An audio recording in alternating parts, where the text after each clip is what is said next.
welcome to a quick and unexpected little bit of Indy Ball Nation content here. I'm with Jack Kelly, who was with Joliet over the summer, and we're seeing what your next adventure is. You're currently still in college, so you got bigger things to worry about beforehand. But what you are best known for, I would say, is your work with the Frontier League Savant page, and I'm absolutely obsessed with it. It is definitely in the vein of things that Indy Ball Nation followers and listeners are definitely into. And you will be on the next Indy Ball Report podcast looking at, calendar dates are hard, right before Christmas. I know that one. It would be the 23rd of December. That episode's going to premiere. Happy Festivus on that one. Nice. So I just want to bring you on here because I love the Frontier League Savant page and all of the chaos it opens up for me as somebody who loves the data on baseball players that people maybe have never heard of. So I was wondering if you would give a quick guided tour of what is on the page, how people can also get to it, and what they can do on that, whether they're a player or a fan or front office personnel or just a mom who wants to see how her son is doing, because there is a lot of that as well. A jarring percentage of my viewership is moms. I know because they message me if I say something about their son. So I will kick it over to you, and you can give the guided tour as you see fit here, Jack. For sure. All right. Well, this is the homepage of FL Savant. Basically try to make a Frontier League page for trying to make a baseball Savant page for Frontier League. So it's a picture of the interns that worked in Joliet with me over the summer. So starting off, we go to the pitchers. Right here, we have every pitcher in the Frontier League. That drop-down menu. Eventually, I was talking with someone about this. I want to make a search page for it, so you can type in someone's name, and you don't have to scroll through all these different pitchers, but that's just a UI thing at this point. We have all the pitchers here. It'll pop up a pie chart of their pitch usages and their movement plot.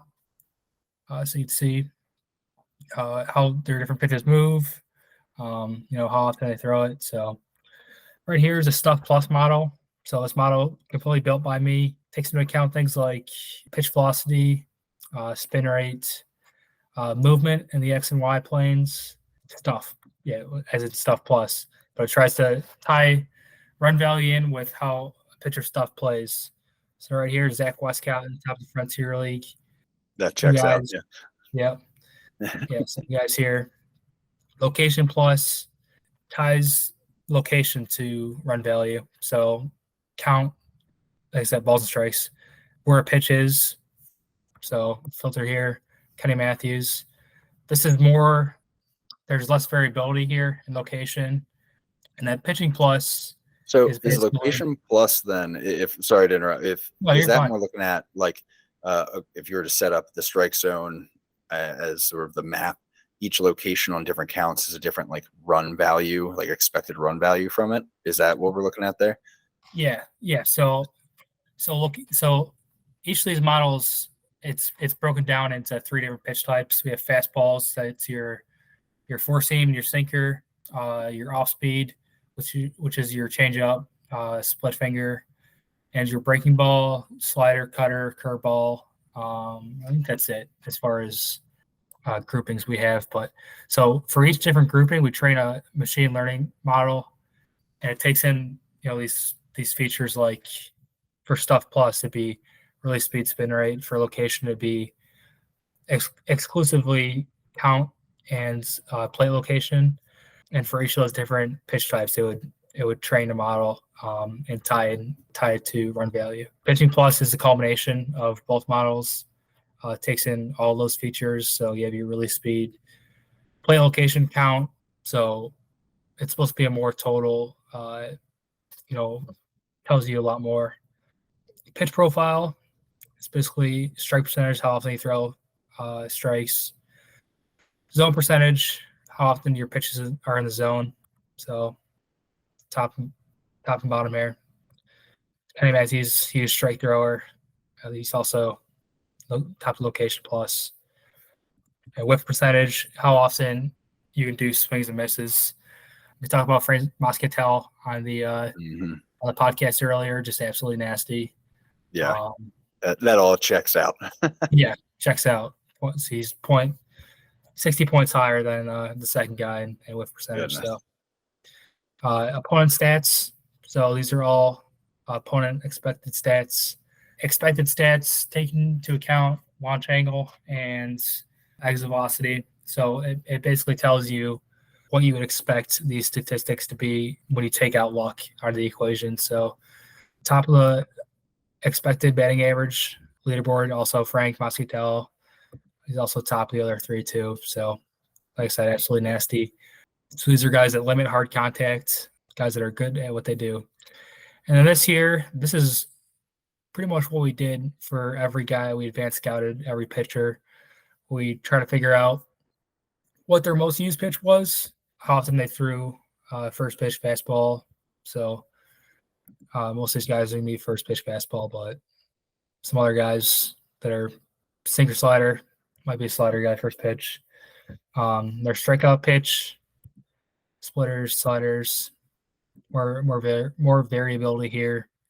It needs a strike pitch. This is basically, I think the cutoffs were 3-0 counts and 3-1 counts, how often your most often thrown pitch in those counts. So that's your needs to strike pitch. So this is basically, I was thinking, what else could I add to the page? And I figured that we've been using it so long for our advanced scouts, you might as well put it here. Sure. So that's pitching. As far as pitching goes, I think it's a lot of the same stuff. We just talked about expected stats. These are the expected batting average, expected weighted on base average for all the hitters. Matthew Worthington, Joel Slimer, he's at the top of expected stats for expected weighted on base. And James Nelson, I'm pretty sure, I tried looking him up a couple weeks ago. I can't figure out whether he moved on to affiliated ball or not, but he absolutely mashed this year. Ruben Castro, Stick North, Blue Stock. Play discipline stuff. It's pretty similar to the pitch profile on the pitching side. How often you swing at pitches. So GJ Hill here, he's a Joel Slammer. It's always wanted to pull a trigger. That was his profile, and he was a good hitter. He had a lot of power, but yeah, always a swing guy. Contact percentage. So obviously you want this to be higher. How often you make contact with the ball, and swinging strike percentage, and then batted ball data. If your average exit velocity, average launch angle, average direction, and I always forget. I can't remember if the left field line is negative or if the left field line is positive. I think it's negative. Left field line, negative. Yeah, I think it's negative. So because it's from home plate. Got it. Yeah. Right. So it takes every time I have to Yep. I'm the same way. But okay. So approach type. If you're a righty hitter and your average direction is, I think it's less than -10 on your pull side. Or sorry, it's greater than -5. So plus or minus 5. So that's how you get approach type. We take into account where batter stands, so lefty, righty. And then if you're between that -5 and 5, you're gap to gap guy. So kind of helps with figuring out whether you want to shift on a guy. Just trying to figure out how you want to play him. So looking through here, still got 135 hitters in the Frontier League, so you can see all their approach types. And like I said, I think who's the biggest pull guy? I'm kind of curious. I don't know. I feel like I looked up at some point, but I'm always interested. Biggest oppo, biggest pull, Evan Berkeley, maybe. Trying to think of that. Okay, Trey Hare. Yeah, okay. So pretty interesting there. 25 degrees is pretty. That is a lot. Yeah, pretty significant. And umpires here. This is probably one of the first things I did that was part of the website. The data that we get from YagerTech doesn't have an umpire column. It's got almost everything except a column for who umped that game behind the plate. So basically, I had to web scrape data off the Frontier League's website and get the home plate umpire. Which, it wasn't fun. No, not really. But web scrape data, and we had all that data, and I joined the game ID with the game IDs on the play-by-play data. So now we were able to basically, get any umpire that was behind the plate and see how well they call balls and strikes. So however many umpires are here, if we filter by how many, I think there's a certain amount of pitches that you had to have to be on this, but so like here's the total. for the heat map, is that like that bottom corner, that bottom like right corner, I guess, is that like where maybe it's not as accurate? Like if he's gonna miss one, it's more there. Is that what that's showing? Yeah, that's what it's trying to get at. Yeah. Okay, interesting. Yeah, most accurate. It seems to be Um, frequent, but that's a different conversation for a different day. yeah, Don't get me on umpiring. yeah. And the only thing I would say here, you're going to look at low total pitch accuracy than you'd see on like umpire. What's that Twitter account? Umpire leaderboard or whatever. Yeah, the umpire scorecard, I think. Yeah. So you're going to see lower accuracies there, partly because Frontier League umpires aren't as good as Major League umpires, but also because Major League Baseball adjusts for batter height. So Right. you'll see here 3.5 and 1.5, those are completely, they don't move with the batter height. So you're gonna get scores that are a little bit off just because you might have a really short batter or a really tall batter and it's not going to be completely accurate. But for the most part, I'd say these are pretty accurate. And maybe it's like plus 5%, plus minus 5%.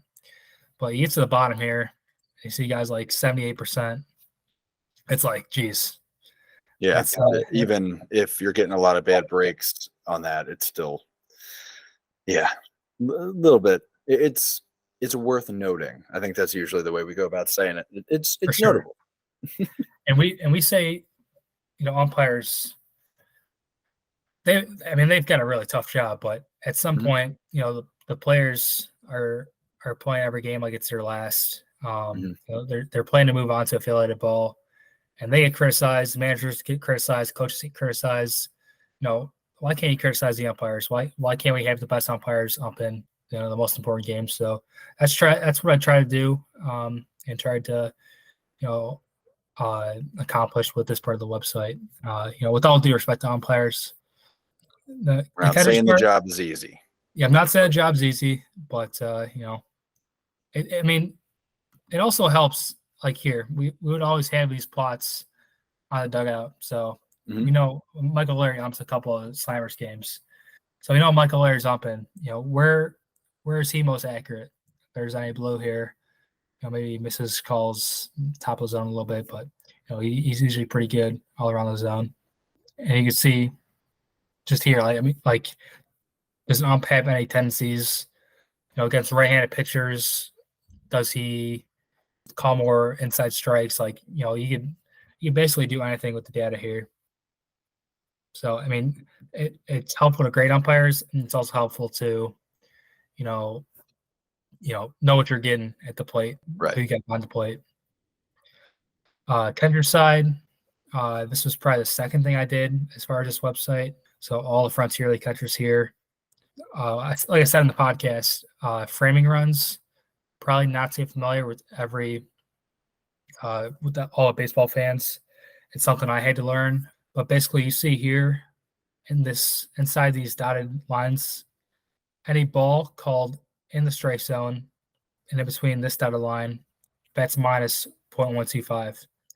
And any strike outside the strike zone and in between this dotted line is plus 0.125. So after all those are accumulated, you get a framing runs metric, and it would basically show you how good catchers are at stealing strikes. Top of the leaderboard here, Jake Green, he was catcher from Evansville, and Dakota Phillips was the catcher from Evansville too. And when I was doing this, we played Evansville, and they actually had a catching guy on staff. So I was telling him about how I figured it out, and it's like, yeah, it's interesting. The two best catchers are the guys that they employ catching specific coach on staff. So it's probably not coincidence. And I also think Jake Green, he's a great hitter too. I think he's in like 280 on the year. So just I think he's going to his third year. You were talking about experience level, so I think he's going to his like third year. So he'll be good catcher in the Frontier League. But yeah, I mean, I made this site basically show off, what I could do. I'm looking for an internship this year, but also like I said, you guys, your fans are passionate bunch, and if they would be interested in seeing this sort of stuff, I want to have it out there for them. I know it'd be helpful for players, coaches, and front office guys to be able to see this data because, like I said, no one wants to look at a spreadsheet all day. It's a lot easier to digest plots and leaderboards, and I kind of just want to go. I want to put confusing data into a more digestible way. Yeah, man, it's the name of the game. What you did here is fantastic, dude. It's so cool. I was like glued to watching what you're up to. We talked last offseason. Ever since I've been kind of keeping an eye. And when this thing dropped, I was like, oh my gosh, I was like beside myself rolling through it. So I'm glad that we get the opportunity on here to share it. I'm glad that we got the opportunity on Indy Ball Report. That's only the most confusing thing for me to, have you on and to talk a little bit more about your experience and what you dove into here. And hopefully this will give people a quick heads up about all the stuff going on over on Frontier League Savant. So if they want to find you right now, not physically the man out in Terre Haute, but if they want to find you for next year, I'm sure they can reach you on Twitter if they're interested in your services. But anybody who wants to get to the Frontier League Savant website, how can they do that? I know I usually go through your Twitter bio. Is that the best way to go? Or yeah, I mean, you can type in flsavant.com in the search bar. The only thing is, so I had the web hosting site I went to. I had to pay some fee to get it to actually redirect here. So I bought the domain name, and I was like, I didn't really want to pay that fee. So you can either type in jkelly12.pythonanywhere.com, which is longer, or you type in FL Savant, and it'll redirect you here. Either works, or it's in my Twitter bio. I think that's it.